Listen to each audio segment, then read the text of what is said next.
Fala Fogão, tá começando a primeira edição do Radar Alvinegro aqui no canal, quarta-feira, 7 de maio. Do luxo ao lixo. Em apenas 5 meses, nós saímos de um Botafogo forte, vitorioso, confiante, campeão, para um time inconsistente, instável, inseguro e que realmente não passa a menor confiança de que pode alcançar grandes objetivos na temporada. Em apenas 5 meses, o Botafogo se implodiu. Tudo aquilo que vinha construindo, a mentalidade vencedora, um time muito seguro de si e sabedor de que seja dentro ou fora de casa, nós conseguiríamos o resultado. Ou pelo menos batalharíamos no nível adequado para que isso pudesse acontecer. O Botafogo ainda tem esperança nessa temporada. Mas será que é com Renato Paiva? Tudo indica que não. E é sobre isso que eu quero conversar com vocês, só que claro, depois da vinheta.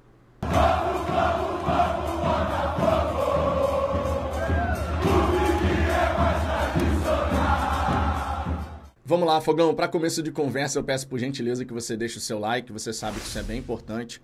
O YouTube funciona assim. Dessa maneira, o conteúdo é melhor distribuído e mais botafoguenses passam a conhecer o nosso trabalho.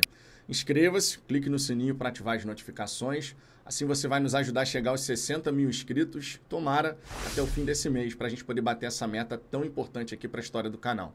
Sempre destacando que hoje a gente vai fazer o react ao vivo, uma live aqui, durante a partida entre Laú e Estudiantes.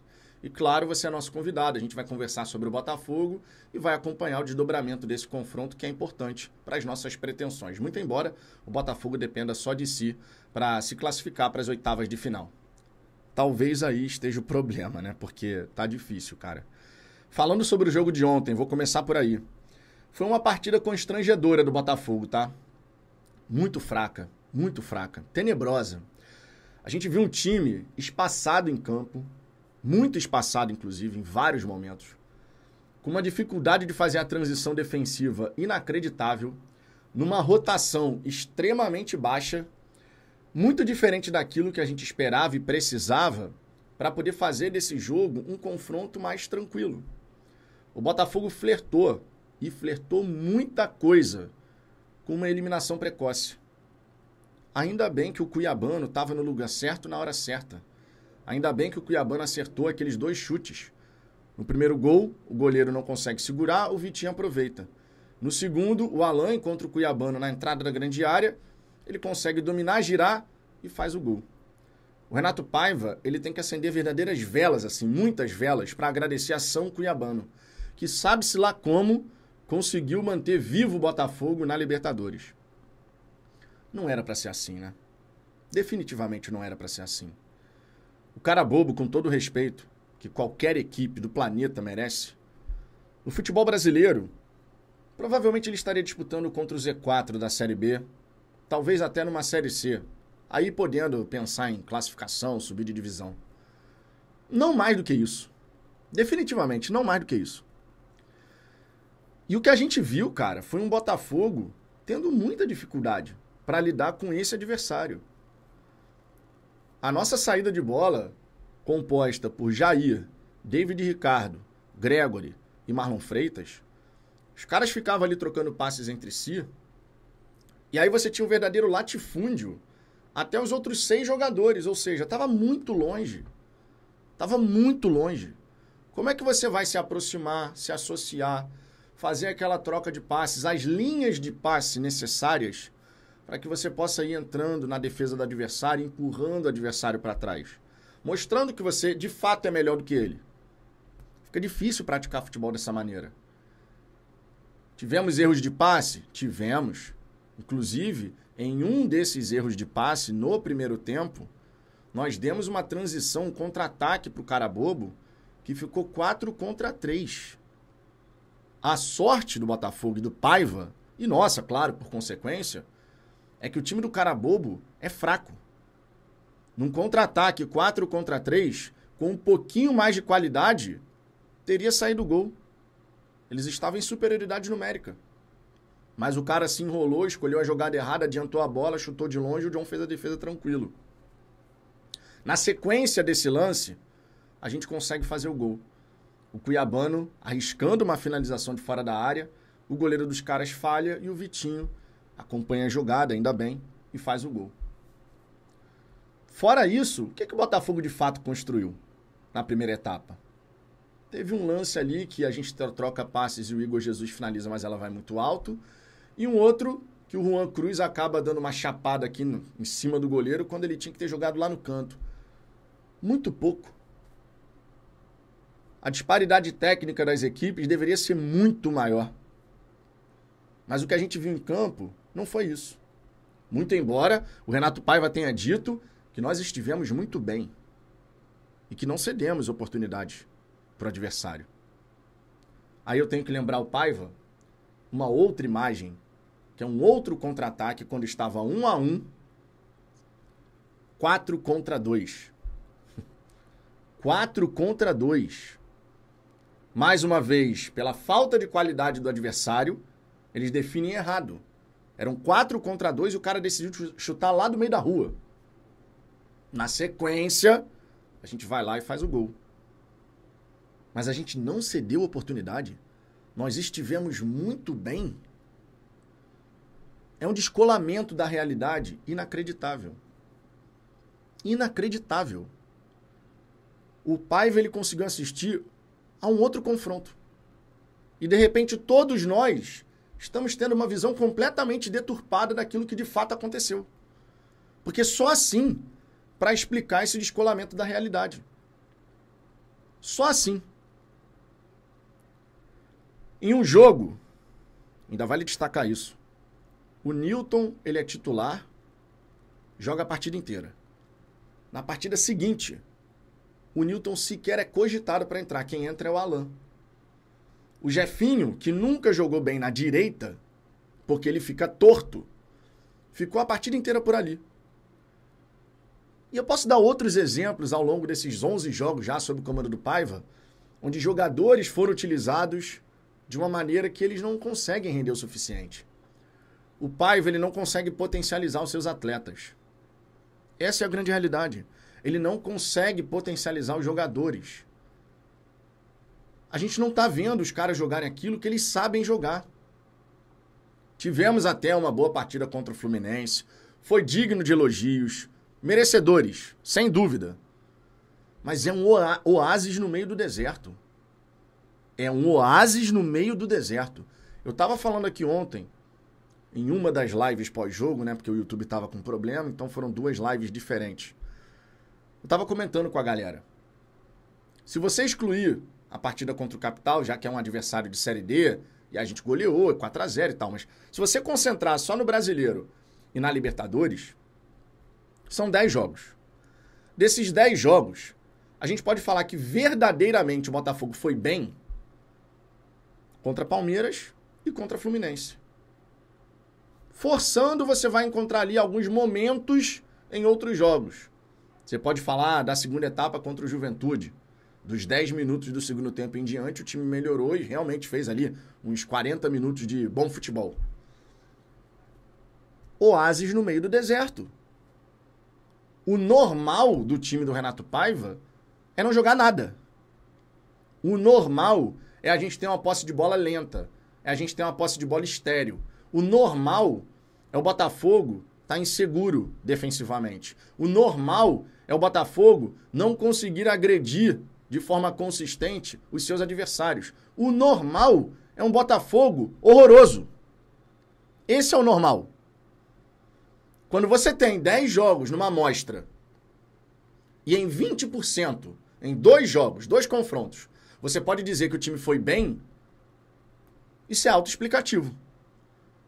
Porque mesmo em jogos onde o Botafogo poderia ter tido resultado melhor, caso o Arthur tivesse feito um gol aqui e ali, foram situações isoladas, construções isoladas dentro dos confrontos. Não foi porque o Botafogo estava super bem na partida. Eu posso dar o exemplo contra o Estudiantes. Nós tivemos 3 chances de fazer gol naquele jogo. Em situações completamente isoladas, em meio a um nada, a um deserto de ideias. E aí, de repente, sai alguma coisa. A equipe do Botafogo, hoje, ela não passa a menor confiança de que a gente vai brigar por alguma coisa importante em 2025. Zero. Perspectiva zero. Perspectiva zero.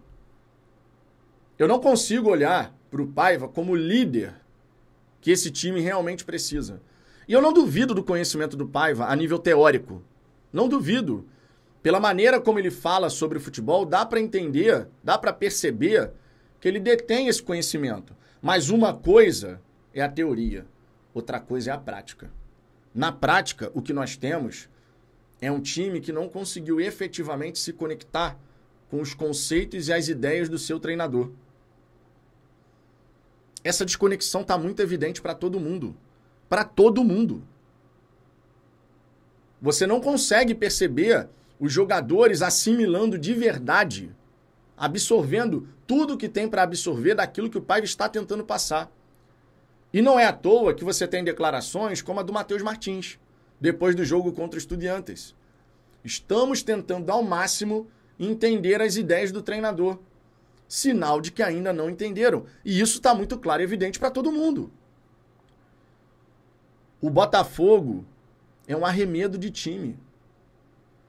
O atual campeão da América, o atual campeão brasileiro, por diversas vezes, foi um bando em campo em várias partidas. E a gente não consegue perceber que esse time realmente, efetivamente, vai evoluir. Fez um bom jogo contra o Fluminense, goleia o Capital, aí você fala, pô, de repente nada, irmão. De repente nada. E pelas próprias escolhas também do treinador. Pelas próprias escolhas do Paiva também. Jogadores também têm sua responsabilidade? Claro, são eles que executam. São eles que erram os passes, são eles que não dominam, são eles que não se movimentam da maneira mais adequada. Porém, quando você tem um grupo de atletas, pelo menos a base do titular ali, muito talentosa essa base, e os caras não conseguem jogar futebol, pô, irmão, o Marlon Freitas desaprendeu a jogar futebol. Depois da temporada que ele fez em 24. Marlon Freitas está muito mal nessa temporada. Tá muito mal. E a gente vai falar que o Marlon Freitas não sabe jogar futebol. O Gregory também não está sendo aquele Gregory do ano passado. O Savarino ainda não conseguiu ser o Savarino do ano passado. O Igor Jesus, que veio se destacando, nos últimos jogos, caiu de produção. Onde é que está o problema? Se quando você tem vários jogos e você começa a ver, cara, a dificuldade ela tá evidente. Os jogadores não estão conseguindo jogar aquilo que eles sabem. A minha esperança, nesse momento, e vou ser muito sincero com vocês, conforme sempre sou aqui, a minha esperança é a seguinte. Considerando que o Textor não vai demitir o Paiva agora, o que eu espero que aconteça? Minha esperança, que a gente consiga de alguma maneira classificar para as oitavas de final da Copa Libertadores. Que a gente consiga somar nos próximos 12 pontos que tem no Brasileiro para a gente disputar, que a gente consiga, sei lá, irmão, 7. Olha a viagem, né? 7. Nesse momento a gente não consegue nem visualizar isso direito. Mas vai lá. Para quando chegar depois do jogo contra o Ceará, antes da gente ir para a Copa do Mundo de Clubes, o Textor tome a decisão necessária nesse momento. A troca do comando técnico. Pô, Vitor, mas o ideal é ele sair agora. Na minha opinião, não é o ideal ele sair agora pelo seguinte. Você vai contratar um outro treinador que não conhece os atletas e ele não vai ter o mínimo tempo para treinar esses caras. Porque não tem tempo. É um jogo atrás do outro. Simplesmente não tem tempo. Então a gente vai ter que lidar com essa consequência da escolha que foi feita. Eu vou contar com a força da nossa torcida, com a força do Nilton Santos, porque a gente é muito forte jogando em casa. Os resultados, até com o Paiva, na maioria das vezes está acontecendo, para a gente poder vencer Estudiantes e Laú. Terminada essa fase da Copa Libertadores, é tchau Paiva. Tem que ter a troca do comando técnico se o Botafogo quiser brigar de verdade por coisas importantes ao longo de 2025. A classificação para as oitavas de final da Copa do Brasil, ela já está garantida. Goleamos por 4-0, fizemos o placar, é isso aí. Na Copa Libertadores, a gente depende só da gente.